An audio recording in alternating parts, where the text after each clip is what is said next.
You know, in the service park, when I'm normally missing in action, I'm at the model store. I can't get enough of model rally cars. But today, I've been allowed to Fafe and the museum in Fafe.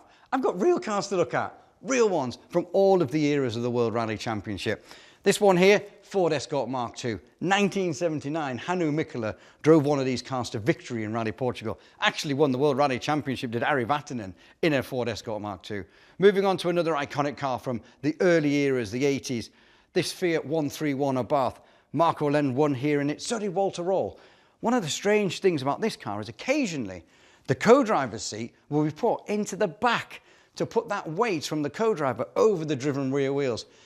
I don't know how successful it was, but it wasn't used very often, and it's not something that is being brought into later on in its era. So I don't think that was so great, but it was just a unique thing that Fiat tried to get that extra advantage over their rivals. But there's plenty of other cars to have a look at. Group B, the 1980s. Homologation specials. Manufacturers only had to build 200 cars to qualify for Group B homologation. We had many manufacturers. One example here, the Ford RS200. They were outrageous. They were crazy. Huge air scoops, massive spoilers. They were just incredible cars. I loved them. Audi Quattros, Metro 6R4s, Lancia Deltas, the Peugeot 205. We had two versions of this being the early one, which won in 1985 with Teemu Salonen. Audi were the dominant factor in Portugal in the Group B era. They won 3 times with their Audi Quattro.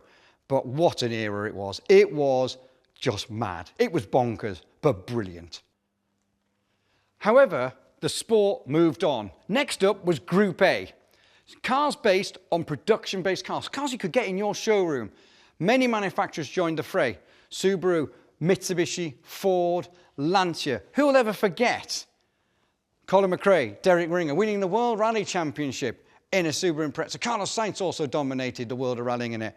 But it was Lancia who really kind of joined the Group A party properly. They won multiple championships. Virtually everyone who drove a Lancia won in a Lancia. Mika Biasion winning this rally many, many times in Portugal. But you think about it, Biasion, Kankkunen, people like that, all winning world champions with the Italian mark. Group A maybe wasn't the most popular at the start, but by the end, it was probably one of the greatest eras we had in the World Rally Championship. You might be surprised to hear, of all the cars in the museum that we've been looking around at, it's this one here, the Ford Escort RS Cosworth, that's my favourite. But not just because of the car, but because of one of the drivers, Francois Delacour. I had a real affection for Francois. His style, his passion, his commitment, his determination was great. 1993 Portugal. He won his first ever World Rally in one of these cars. It was like a match made in heaven. It was brilliant. I love Francois, still do. But you know what?